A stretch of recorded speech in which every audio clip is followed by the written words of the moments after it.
Hello दोस्तों, स्वागत है आप सभी का मेरे मिजरा ब्लॉग में। मेरे ऑफिस से जुड़ा हुआ बहुत अहम सवाल है आप लोगों का, जिसको जवाब जाने भर होगा वो वीडियो में बने रहेगा।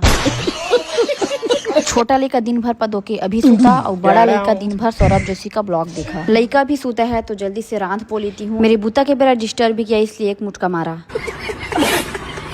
ऑफिस से जुड़ा हुआ सवाल है तो ऑफिस में खड़ा रहकर ही उसका जवाब देना पड़ेगा। तो आप लोग अबड़ पूछते हो कि आपकी सैलरी कितनी है, आपकी ऑफिस में छुट्टी नहीं होती होगी। तो ऐसा बिल्कुल नहीं है दोस्तों। किसी के घर छठी बरबिहा या फिर तीजा पूरा तिहार में तो छुट्टी मिलबे करती है। रमकेरिया पढ़ने के लिए बैठी हुई थी, फिर मेरा पूरा उलट गया। मेरा जी कौवाया तो ये किया, घाम में कपड़ा लेके आई, देखी तो ये उड़ गई। बूता ऊपर से लई कोई सुल्तानी नहीं मिलता दोस्तों। टेक्नोलॉजिया नो है बूता हरे हो हमोर। चुर गया मेरा चना का दाल, ऊपर से डाल रही हूँ धनिया।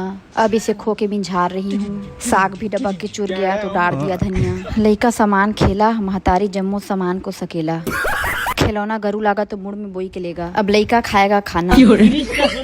बड़का लइका को ये नाश्ता दी। तो कैसा लगा दोस्तों आप लोगों को मेरा मिजरा ब्लॉग, कमेंट्स करके बताना। तब तक के लिए बाय बाय।